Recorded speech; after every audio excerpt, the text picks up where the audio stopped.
warahmatullahi wabarakatuh. Alhamdulillahirrahmanirrahim. Wa bihi nasta'inu ala umuri dunya waddin. Wassalatu wassalamu ala rasulillah wa ala alihi wa sahbihi ajma'in, amma ba'du. Para dewan guru semua yang saya hormati, puji syukur kehadirat Allah Subhanahu wa Ta'ala, yang mana pada hari ini kita masih diberikan kesehatan, yaitu sehat jasmani dan rohani. Salawat beserta salam semoga tetap dilimpahkan kepada junjungan Nabi kita, yakni Nabi besar Muhammad Sallallahu Alaihi Wasallam. Bapak Ibu semua yang saya hormati, hari ini kita bersyukur ya bisa berkumpul kembali di SDN Keramat Jati dengan melalui hal-hal yang banyak sekali kita peroleh. Nah, untuk hari ini kita mengikuti aksi nyatanya Bu Salika sama Bu Sriyanti, yaitu tentang aksi nyata diseminasi budaya positif. Mudah-mudahan kegiatan ini berjalan dengan lancar, sukses ya. Semua CGP ini lulus, dan untuk kedepannya yaitu Bu Aida ya. Kemarin sudah ada daftar namanya, juga sama kita doakan semoga diberi kelancaran dan kemudahan serta kesuksesan lulus semua ya, tidak ada kendala. Untuk itu Ibu mohon kepada para CGP semangat terus, jangan putus asa ya. Lelah itu merupakan hal biasa ya. Kalau kita menyikapinya dengan emosi pasti tidak akan beres. Tapi kita sikapi hal-hal yang seperti itu, yang bertumpuk-tumpuk tugasnya itu dengan rasa ikhlas, sabar ya. Dan kita harus bisa membagi waktu ya. Jangan waktu yang ngikutin kita, jadi kita yang harus membagi waktu. Waktunya Zoom sekarang, waktunya tugas ini, waktunya tugas itu, waktunya keluarga. Insya Allah kalau kita melaksanakannya dengan keikhlasan, kesabaran, pasti semuanya juga akan beres ya. Mudah-mudahan semuanya lulus ya. Untuk aksi nyata diseminasi ini kita buka bersama-sama dengan membaca basmalah. Bismillahirrahmanirrahim. Untuk selanjutnya kita berdoa tetap ya, semoga kegiatan ini berjalan lancar sampai selesai. Itu saja dari Ibu. Wabillahi taufiq wal hidayah. Wassalamualaikum warahmatullahi wabarakatuh. Tidak. Nah ini, iya. Oke. Kita simpan dulu jawabannya ya. Nomor 1 kita jawab tadi tidak setuju. Benar. Setelah menjawab pertanyaan ini, hukuman dapat mendisiplinkan anak itu tidak setuju, Bu. Karena apa?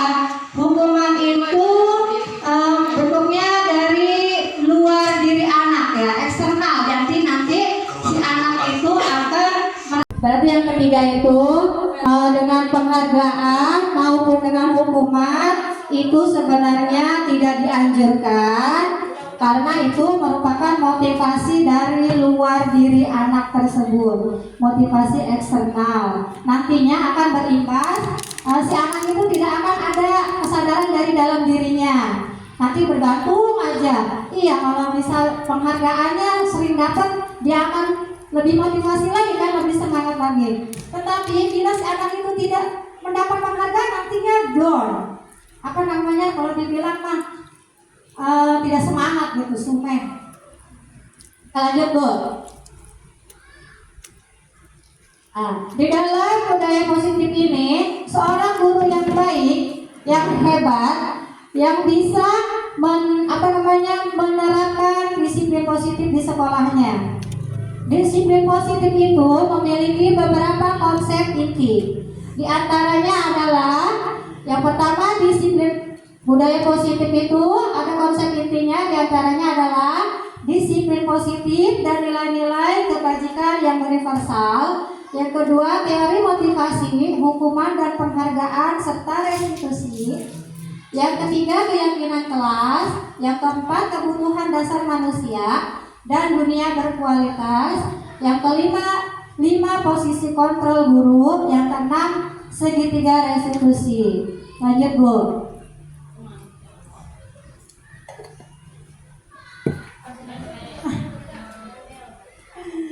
Oke, pembelajaran yang pertama yaitu disiplin positif dan nilai-nilai kebajikan universal. Lanjut Bu. Habis Bu. Belum. Oke, sekarang ada perubahan paradigma dulu. Di sini harusnya namanya apa? Kegiatan kepala tangan. Ibu bapak boleh mempraktekkan dulu sebentar karena Yuni sama Bu Ayu. Sebentar aja berdua. Maju dulu sebentar ke sini praktekkan perubahan paradigma tentang kepala tangan. Nanti Ibu minta tolong yang A itu Bu Ayu, yang B itu Neng Yuni. Ya. Apa-apa. Gak disor sampai bawah kok. Oke. Bentar ya. Kenapa kalian dihukum? Pulang-pulang dari apa yang ada di sini ya?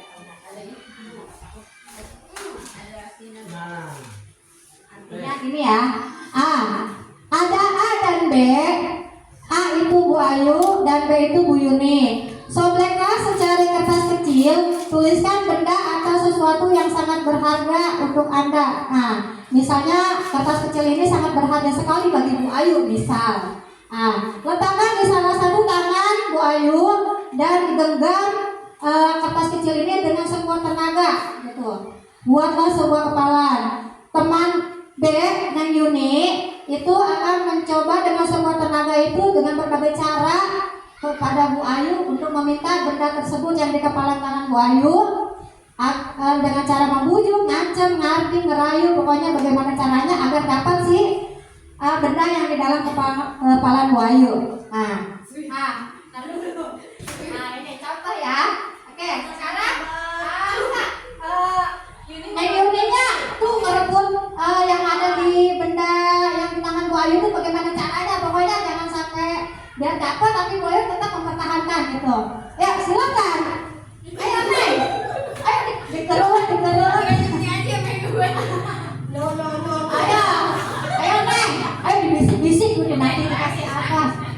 Ayo coba gimana caranya Neng, ayo. Pokoknya gimana caranya ngedapetin benda yang di tangannya Bu Ayu tuh. Bu Ayu, saya minta yang ada di genggaman Bu Ayu nanti diganti yang bisik.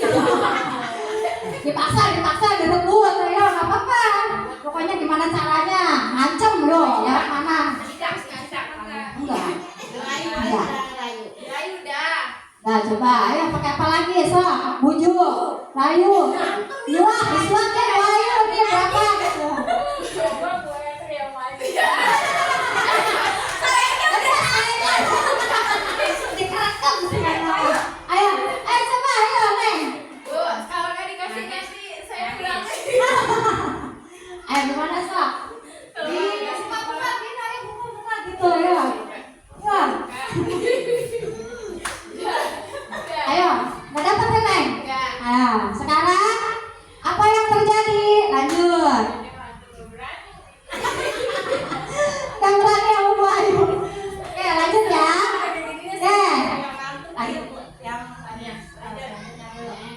Oke.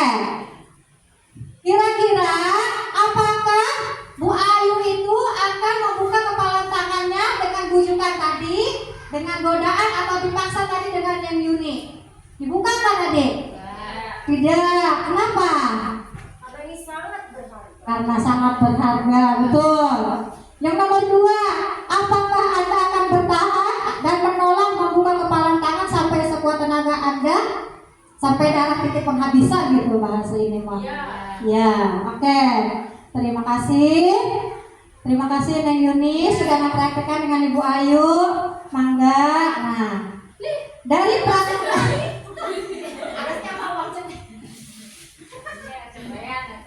ya benar. Oke, terima kasih teman tadi sudah melihatkan praktek bagaimana kepala tangan tersebut yang diperagakan oleh Ibu Ayu dan Ibu Yuni. Di situ kita bisa melihat paradigma baru bahwa kita mempertahankan apa yang menurut kita itu berharga, sangat gitu tuh. Buat kita itu sangat berharga, walaupun akan diiming-imingin duit atau dibujuk rayu semanis madu, ataukah dengan apa tadi dipaksa dihardik ya istilahnya tuh. Tetap Bu Ayu itu mempertahankan benda yang ada di dalam kepala tangannya. Nah, yang kedua, Neng Yuni juga sama. Bagaimana caranya ingin mendapatkan benda yang ada di kepalanya Bu Ayu?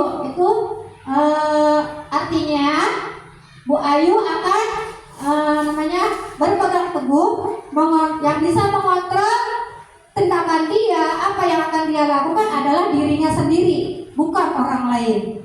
Dan Neng Yuni juga sama, dia akan melakukan apapun agar orang lain itu ikut apa kata dia, apa yang dia inginkan. Di situ kita akan harus mempelajari tentang teori kontrol. Lanjut Ibu. Di sini tadinya kita biasa paradigma stimulus respon, sekarang kita beralih setelah mempelajari bukan orang lain. Dan Neng Yuni juga sama, dia akan melakukan apapun agar orang lain itu ikut apa kata dia, apa yang dia inginkan. Di situ kita akan harus mempelajari tentang teori kontrol. Lanjut Ibu. Di sini tadinya kita biasa paradigma stimulus respon, sekarang kita beralih setelah mempelajari TGP tentang teori kontrol, kita akan merubah pemikiran kita menjadi pemikiran yang terbuka. Misal, kalau stimulus respon, kita mencoba mengubah orang lain agar berpandangan sama dengan kita. Tetapi kalau di teori kontrol, kita berusaha memahami pandangan orang lain tentang dunia. Jadi universal. Intinya, ya, yang bisa mengontrol itu hanya diri kita sendiri, bukan orang lain. Yang tidak orang lain itu tidak bisa mempengaruhi diri kita. Orang lain bisa mengontrol saya, hanya saya yang bisa mengontrol diri saya sendiri. Di stimulus respon, saya bisa mengontrol orang lain, saya tidak bisa mengontrol orang lain, tetapi orang lain tersebutlah yang bisa mengontrol dirinya sendiri. Oke, lanjut Bu.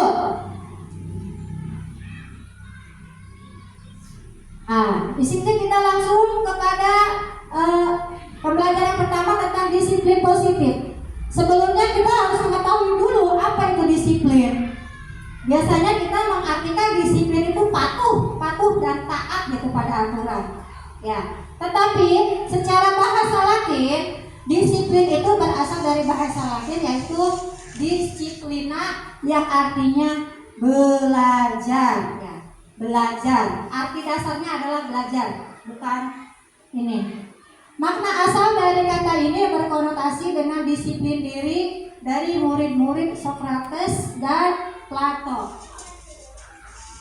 Yang menciptakan bahasa ini adalah murid Socrates dan Plato. Yang kedua, disiplin diri membuat orang menggali potensinya menuju sebuah tujuan apa yang dia hargai. Nah, disiplin diri ini nanti intinya itu dia itu bisa belajar menghargai dirinya sendiri, belajar untuk apa yang akan dia lakukan agar bisa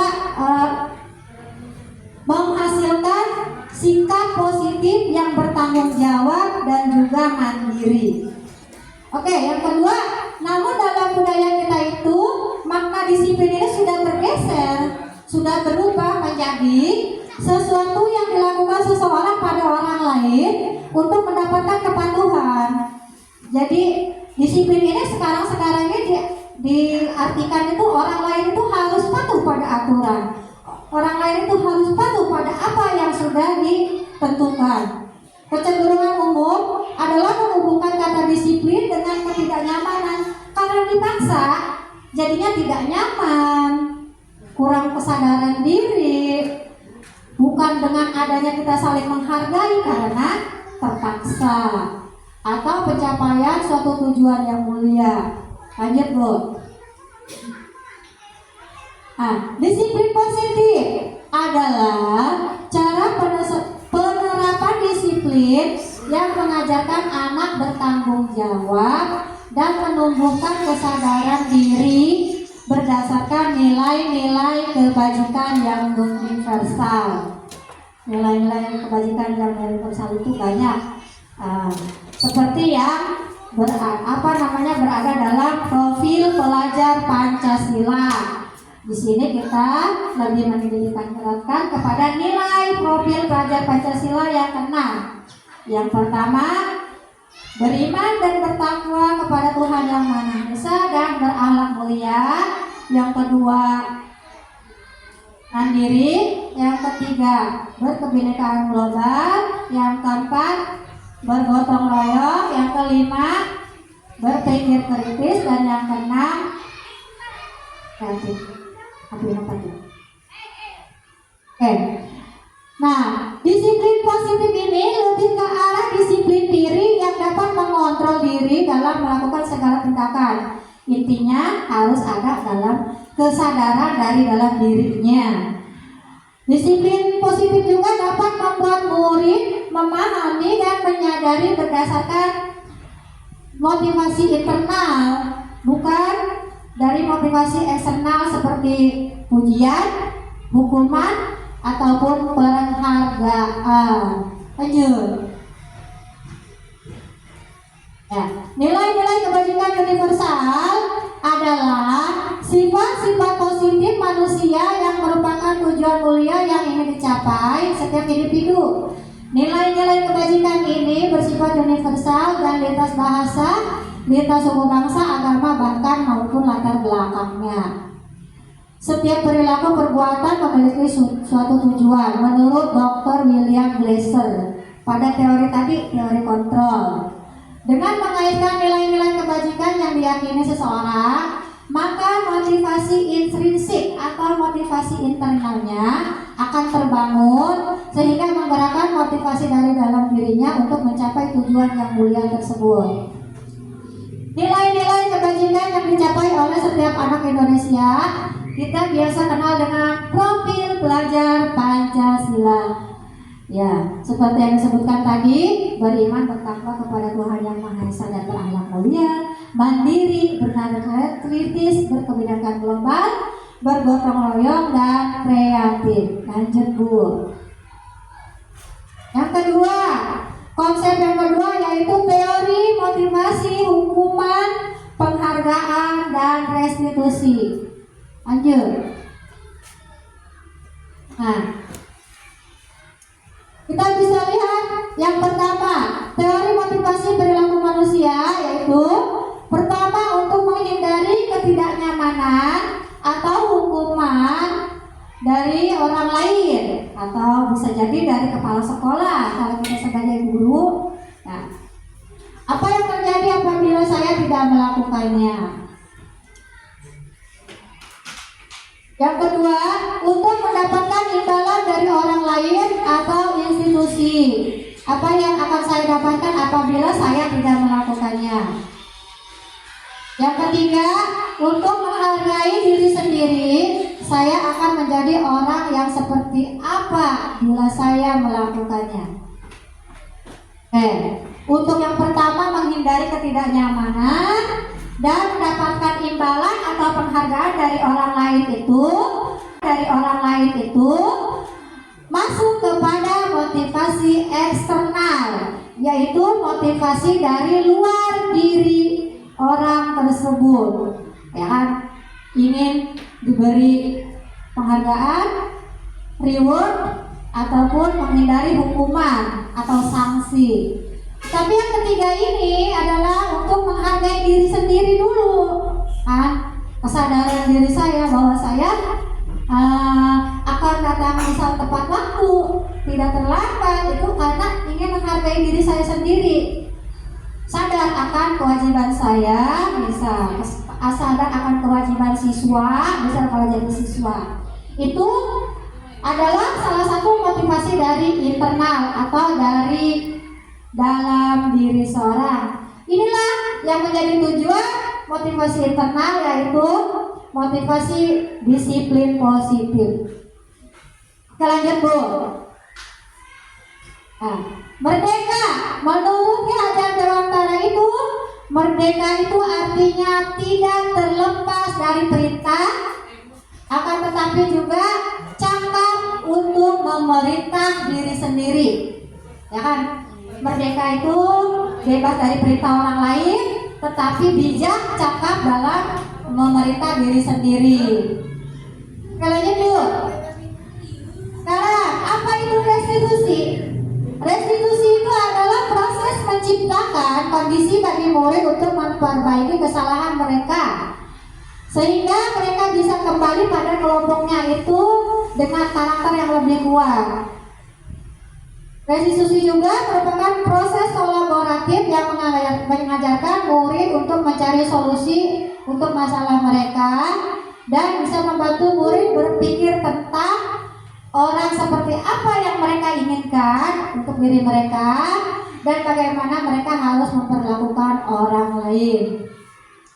Nah, restitusi ini kita gunakan nanti untuk salah satu solusi terbaik dalam menyelesaikan masalah siswa. Lanjut Bu. Nah, ciri-ciri restitusi: 1. Bukan untuk menebus kesalahan, tetapi untuk belajar dari kesalahan.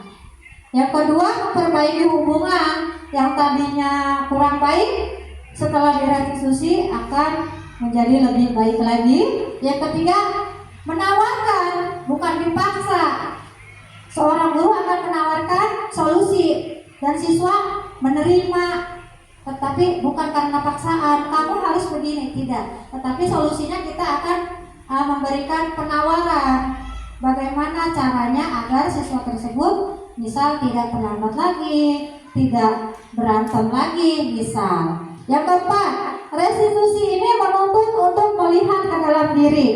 Nah, di sini ditanya, restitusi ini menjadikan siswa itu ingin menjadi apa yang dia inginkan.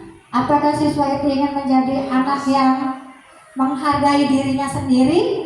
Berarti dia harus bisa menghargai orang lain. Itu. Oke, yang kelima, mencari kebutuhan dasar yang mendasari tindakan.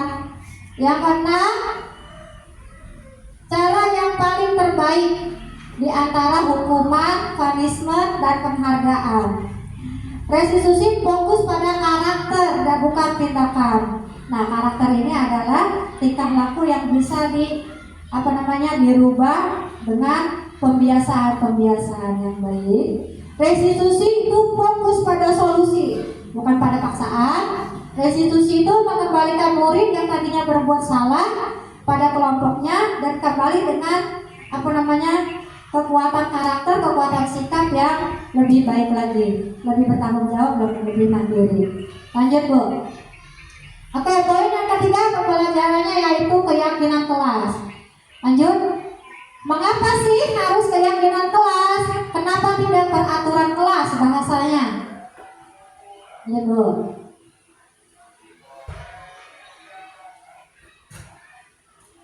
Ada yang mau berpendapat mengapa harus keyakinan kelas, kenapa tidak peraturan kelas? Kalau aturan kelas itu mungkin yang membuat adalah guru dan kepala sekolah. Kalau keyakinan kelas yang saya tahu itu dibuat bersama-sama siswa ya di ruang kelas dengan keyakinan mereka masing-masing. Terima kasih. Tepuk tangan untuk Bu Salika yang sudah memberikan pendapat. Ya, betul sekali.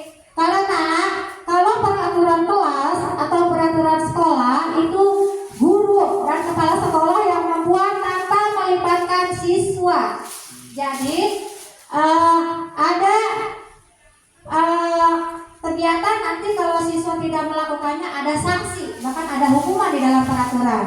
Tetapi kalau di dalam keyakinan kelas itu guru dan siswa saling berkolaborasi, saling berdiskusi, menanyakan apa saja perbuatan yang bisa mendukung dalam pembelajaran yang aman, nyaman, dan menyenangkan. Perbuatan apa atau sikap apa yang bisa membuat kita menjadi lebih baik keyakinan kelas. Jadi perbedaannya yang peraturan tidak melibatkan siswa, tetapi hanya guru dan kepala sekolah yang membuat. Tetapi kalau untuk keyakinan, yaitu guru dan siswa terlibat dalam diskusi mewujudkan keyakinan kelas. Oke, lanjut Ibu.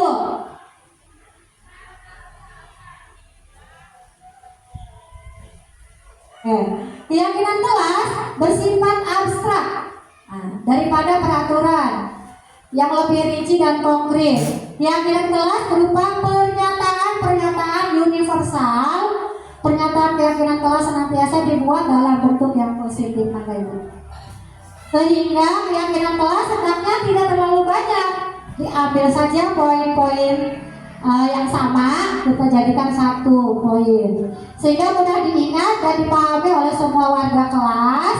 Keyakinan kelas itu sebaiknya sesuatu yang bisa diterapkan di lingkungan tersebut. Warga kelasnya hendaknya ikut berkontribusi dalam pembuatan keyakinan kelas.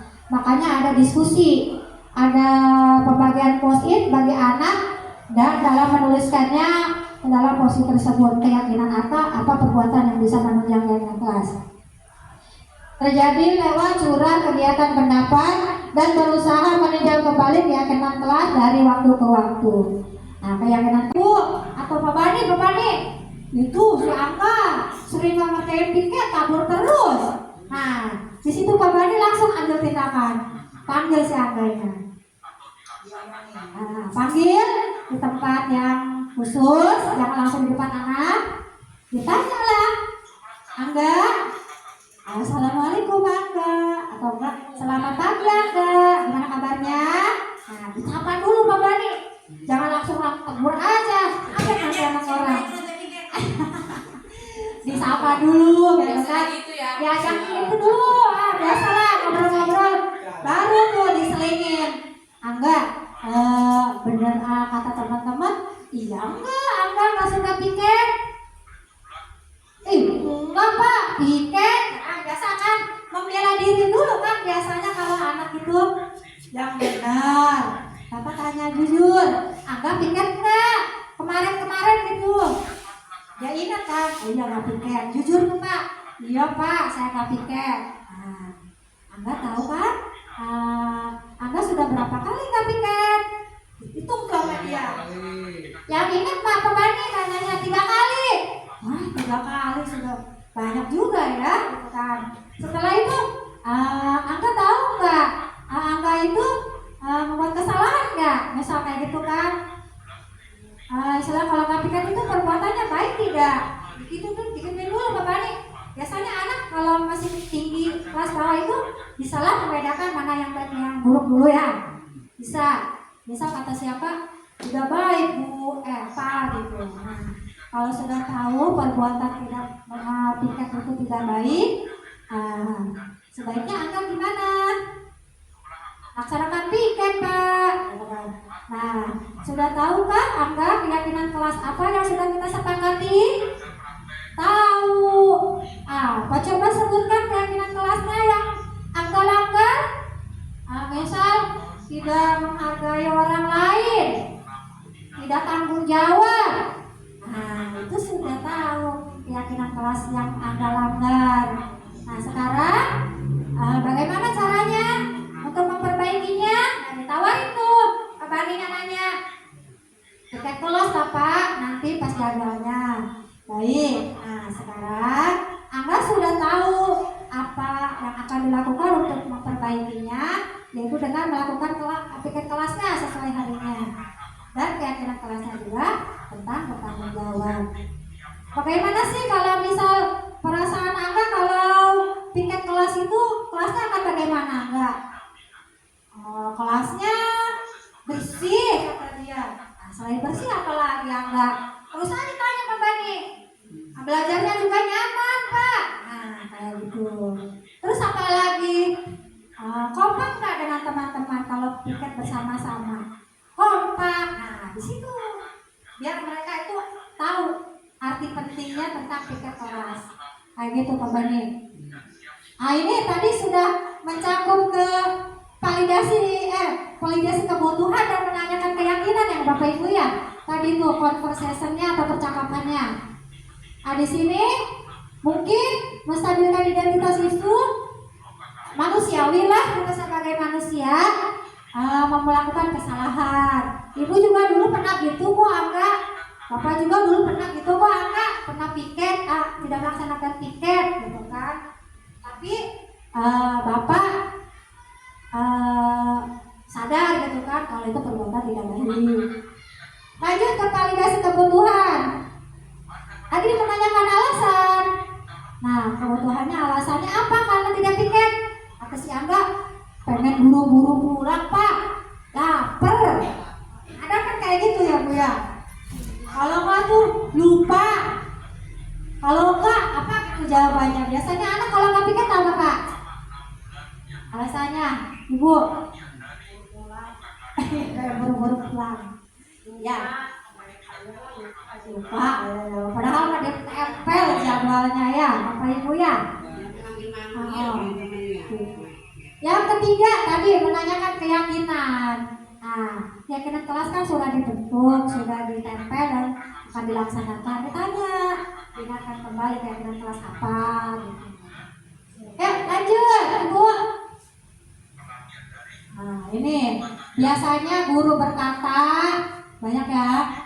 Berbuat salah itu hal yang manusiawi. Tidak ada manusia yang sempurna. Dulu juga Ibu pernah berbuat salah, tidak mengerjakan piket. Kita pasti bisa menyelesaikan permasalahan ini.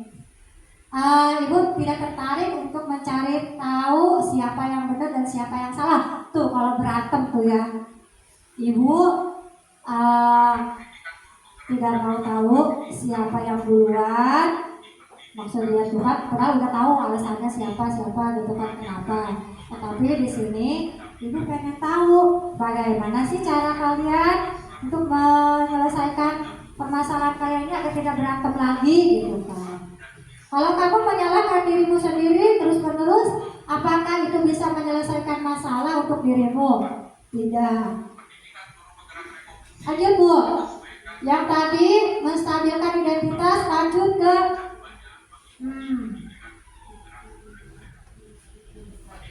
validasi ya. Pertanyaannya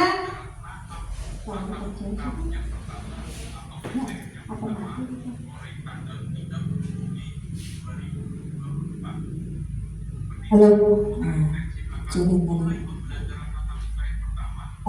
Validasi kebutuhan. Guru biasanya berkata, kamu bisa saja kan melakukan hal yang lebih buruk daripada yang sudah kamu lakukan sekarang. Adinya tidak piket kelas, nanti kalau hal buruk yang akan terjadi lagi, bahkan bisa nanti membolos. Oke, lanjut. Kamu pasti punya alasan, ya tadi alasannya sudah ditanya. Apakah kalau tidak piket itu baik atau tidak? Nah, itu masuk ke sini. Kalau tidak mengerjakan tugas itu baik atau tidak? Penting bagi kamu atau tidak mengerjakan tugas itu? Kamu boleh tetap berusaha menjaga sikap itu, tapi tambahkan sikap yang lain yang baru yang bisa membimbing kamu ke arah yang lebih baik. Maukah kamu belajar cara lain?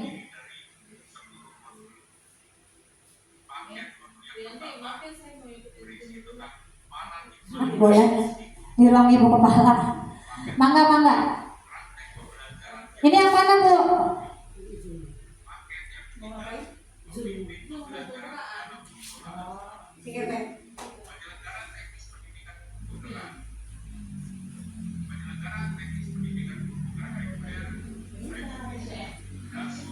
Ya, yang terakhir ya Bu, menanyakan keyakinan. Biasanya seorang guru akan berkata, akan ngomong, apa nilai yang kita percaya di kelas sekolah kita? Apa nilai keyakinan yang sudah kita buat? Nilai-nilai universal apa yang telah kita sepakati? Tadi seperti saling menghormati, bertanggung jawab, ya kan? Disiplin, Kelas yang ideal itu yang seperti apa? Tambahkan sikap yang lain yang baru yang bisa membimbing kamu ke arah yang lebih baik. Maukah kamu belajar cara lain?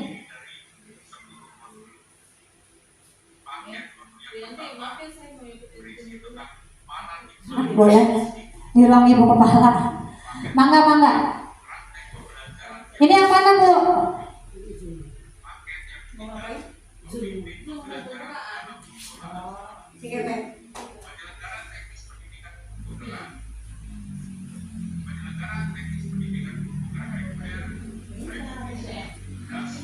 Ya, yang terakhir ya Bu, menanyakan keyakinan. Biasanya seorang guru akan berkata, akan ngomong, apa nilai yang kita percaya di kelas sekolah kita? Apa nilai keyakinan yang sudah kita buat? Nilai-nilai universal apa yang telah kita sepakati? Tadi seperti saling menghormati, bertanggung jawab, ya kan? Disiplin. Kelas yang ideal itu yang seperti apa? Nah, misal kalau di dalam pelaksanaan kelas gitu kan. Tadinya kelasnya berisik, kalau dia tidak berisik itu tanya kelasnya yang kalian ideal itu yang enak buat belajar itu kelas yang bagaimana? Apakah yang ribut aja? Apakah yang ngobrol aja? Apakah yang ibu guru menerangkan kalian ngobrol sendiri? Apakah kalau ibu yang menerangkan kamu dia memperhatikan? Nanti si anak menjawab. Kelas yang ibu guru menerangkan, kitanya dia memperhatikan. Misal seperti itu. Kamu ingin menjadi anak yang seperti apa? Ditanya. Anak yang bisa mengontrol emosinya. Kalau misal dalam hal kasus berantem. Kalau misal tadi yang tidak melaksanakan piket, saya ingin menjadi anak yang lebih bertanggung jawab. Oke. Apa yang kamu rasakan ketika kamu melaksanakan piket kelas? Saya senang, Bu, bisa kompak dengan teman-teman. Kelas juga cepat bersih, kerjaannya cepat selesai, gitu. Oke, lanjut Pak. Bu. Berubah.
Pakai istaka dulu, pakai narasi soalnya baru aku ngomongin aja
terlambat.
Oke. Terima kasih. Mungkin biar itu dulu saja. Mungkin hanya cukup sampai di sini pemaparan diseminasi budaya positif dari saya Srianti CGP Angkatan 10. Saya mohon maaf bila dalam pemaparan diseminasi ini saya banyak kesalahan. Mohon dibukakan pintu maaf yang seluas-luasnya. Wabillahi taufiq wal hidayah. Wassalamualaikum warahmatullahi wabarakatuh. Waalaikumsalam warahmatullahi wabarakatuh. Warahmatullahi warahmatullahi wabarakatuh. Saya Siti Sadia, Kepala SDN Keramat Jati, memaparkan tentang CGP yang ada di SDN Keramat Jati. Setelah diseminasi perubahan budaya positif, menurut saya Bu Sriyanti sangat baik dan akurat dalam perkembangan tentang hal disiplin positif, posisi kontrol guru, keyakinan kelas, dan segitiga restitusi. Semoga CGP ini mendapat perkembangan yang luar biasa dan semoga mendapat kelancaran dan kemudahan dalam pemaparan ke depannya. Sukses, maju terus, semangat. Wabillahi taufiq wal hidayah. Wassalamualaikum warahmatullahi wabarakatuh. Warahmatullahi wabarakatuh. Nama saya Salika, guru SDN Keramat Jati. Saya mengajar di kelas 6.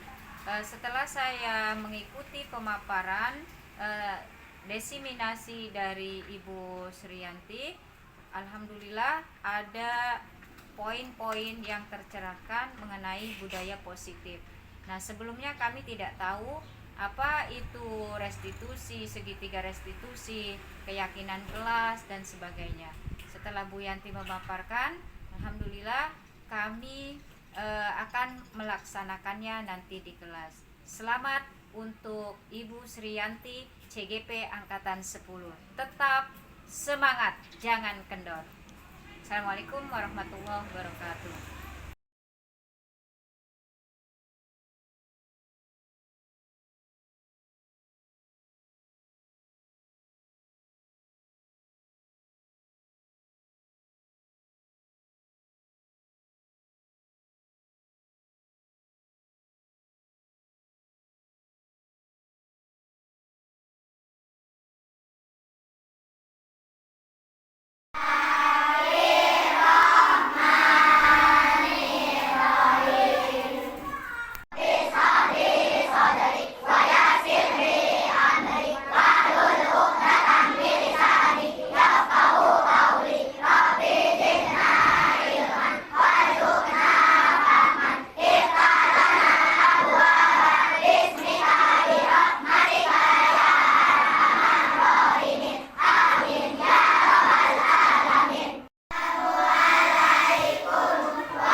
apabila sering tidak melaksanakan piket, itu sesuai tidak dengan keyakinan kelas yang kita sepakati?